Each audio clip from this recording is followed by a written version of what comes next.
ایک مرتبہ محبوب الہی خواجہ نظام الدین اولیاء رحمت اللہ تعالی نے اپنی چپلیں اپنے خادم کو دی اور فرمایا کہ اسے لے جاؤ اور موچی کے پاس لے جا کر اس کی مرمت کروا لاؤ۔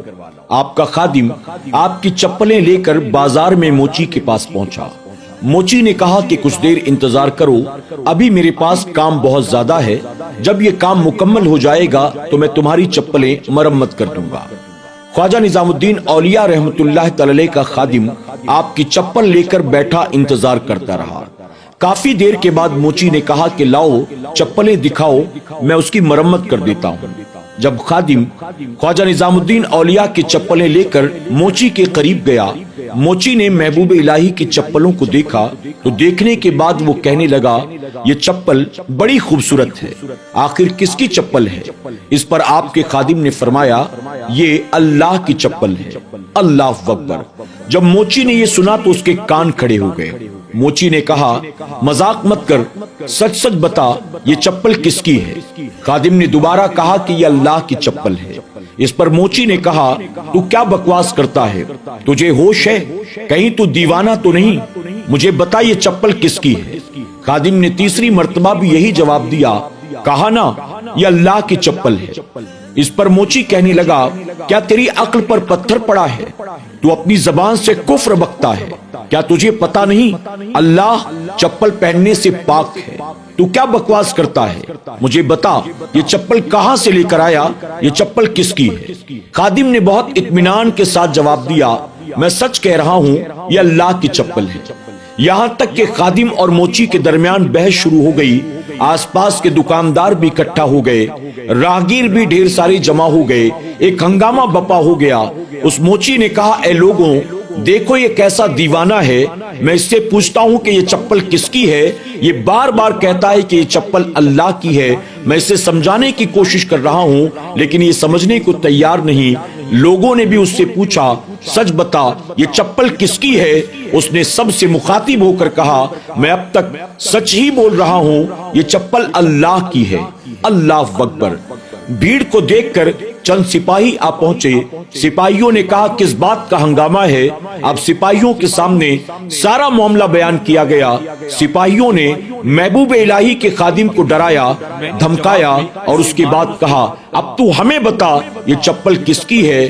بن ڈرے بن خوف زدہ ہوئے اس خادم نے سپاہیوں سے بھی کہا یہ چپل اللہ تعالی کی ہے۔ اللہ اکبر!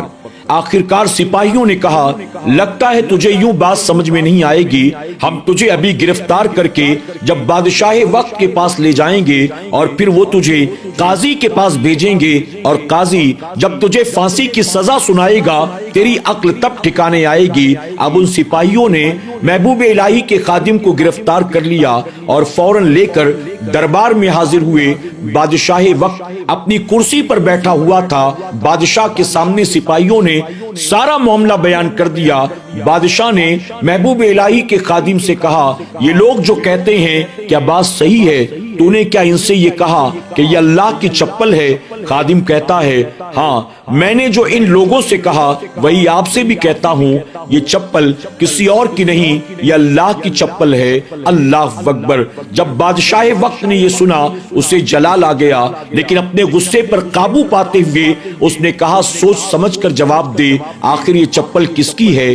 خادم نے کہا مجھ سے 100 بار بھی پوچھیں گے تو بھی میں یہی جواب دوں گا، یہ چپل اللہ کی ہے۔ اس پر بادشاہ نے کہا ایک کام کرو، مجھے یہ کوئی مسافر معلوم دیتا ہے، ایسا لگتا ہے کہ بہت دور سے آیا ہے، تھکا ماندہ ہے، اس لیے اس کی زبان سے کیا نکل رہا ہے اسے خود معلوم نہیں۔ اسے لے جا کر مہمان خانے میں ٹھہراؤ، اس کے کھانے پینے کا اہتمام کرو اور جب صبح ہو جائے تو شہر قاضی کے پاس لے جانا، سارا مقدمہ شہر قاضی کو سنانا، پھر شہر قاضی اس کے بارے میں جو چاہے فیصلہ کرے۔ اللہ اکبر! محبوب الہی کے خادم کو لے جا کر مہمان خانے میں ٹھہرایا گیا، اس کے کھانے پینے کا بہترین انتظام کیا گیا۔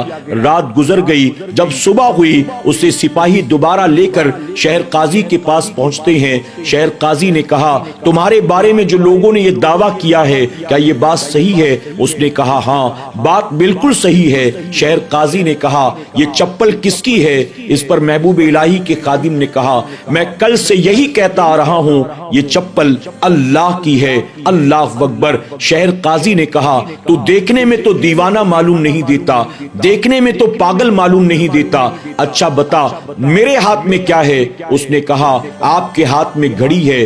پھر شہر قاضی نے کہا اس گھڑی میں کتنا بج رہا ہے؟ اس نے دیکھ کر وقت بتا دیا۔ اس پر شہر قاضی نے کہا یہ دیوانہ نہیں ہے، یہ جان بوجھ کر حماقت کر رہا ہے۔ کیا تجھے معلوم نہیں اگر تو اپنی اس بات سے باز نہ آیا تو انہیں توبہ نہ کی ہم تجھے سزا کے طور پر موت کے گھاٹ اتار دیں گے۔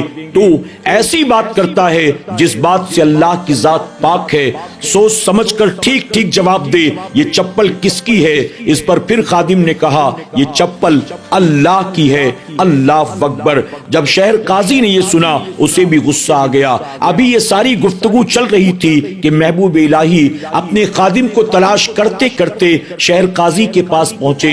آپ جیسے ہی وہاں داخل ہوئے فوراً شہر قاضی آپ کے احترام میں کھڑا ہو گیا اور عرض کرتا ہے حضور آپ آ کر اس کرسی پر بیٹھیں اور آپ فیصلہ فرمائیں۔ محبوب الہی نے فرمایا میں تو اپنے خادم کو تلاش کرنے کے لیے آیا تھا، آپ شہر قاضی ہیں، یہ کرسی آپ کی ہے، آپ اس پر بیٹھیں۔ اب شہر قاضی نے کہا حضور یہ شخص اس چپل کے بارے میں کہتا ہے کہ یہ چپل اللہ کی ہے، اب آپ بتائیں کہ اس کے بارے میں ہم کیا فیصلہ کریں؟ محبوب الہی نے اپنے خادم کی طرف دیکھا اور دیکھنے کے بعد فرمایا یہ بات صحیح کہہ رہا ہے، واقعی یہ چپل اللہ تعالیٰ کی ہے۔ اللہ اکبر۔ جب شہر قاضی نے یہ سنا، بادشاہ وقت نے سنا، جب دربار میں موجود مسلمانوں نے سنا، لوگ حیران رہ گئے۔ اب تک تو یہ بات یہ دیوانہ کہہ رہا تھا لیکن اب یہی بات محبوب الہی بھی کہہ رہی ہیں، آخر معاملہ کیا ہے؟ شہر قاضی نے کہا حضور آپ یہ کیا کہہ رہے ہیں؟ ہماری سمجھ میں بات نہیں آتی۔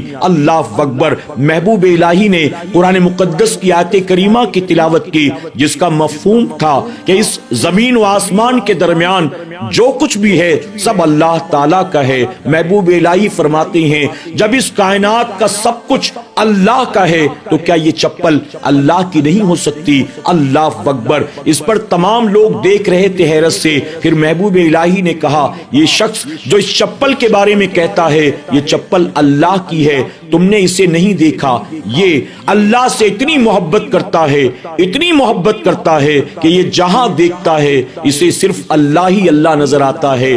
تم نے اس کے جسم کو دیکھا، اس کے چہرے مہرے کو دیکھا، تم نے اس کے ظاہر کو دیکھا، تم نے اس کے باطن کو نہیں دیکھا۔ یہ بندہ اللہ کی محبت میں ایسا محو ہو گیا ہے کہ اسے اس پوری کائنات میں سوائے اللہ کے کچھ بھی نظر نہیں آتا۔ یہی وجہ ہے کہ اس کی زبان سے یہ جملہ نکلا اللہ اکبر۔ ناظرین اکرام یہ کہانی بڑی دلچسپ ہے اور اس کہانی سے ہمیں اور آپ کو بہت کچھ سیکھنے کو ملتا ہے۔ سب سے پہلی چیز یہ ہے کہ کبھی کبھی آنکھوں کا دیکھا کانوں کا سنا بھی غلط ہو سکتا ہے۔ ہم نے اور آپ نے آج کی کہانی سے یہ جانا اور اسی کے ساتھ یہ بھی پتا چلا اللہ والے جو اللہ کی محبت میں غرق ہو جایا کرتے ہیں پھر انہیں اس کائنات میں سوائے اللہ کے کچھ بھی نظر نہیں آتا۔ ان کی زندگی کا ایک ایک لمحہ اللہ کی محبت میں ڈوب جاتا ہے اور پھر وہ اللہ کی محبت میں اپنے آپ کو فنا کر دیتے ہیں۔ محبوب الہی کا وہ خادم اللہ کی محبت میں اس حد تک گزر گیا کہ پھانسی کے پھندے پر بھی چڑھنے کو تیار تھا۔ اللہ ہمیں اور آپ کو اپنے ان نیک بندوں کے صدقے اپنی اور اپنے محبوب صلی اللہ علیہ وسلم کی سچی پکی محبت عطا کرے۔ اللہ ہمیں نیکوں کے نقش قدم پر چلتے ہوئے اپنی دنیا اور آخرت کو سنوارنے کی توفیق عطا فرمائے۔ آمین یا رب العالمین۔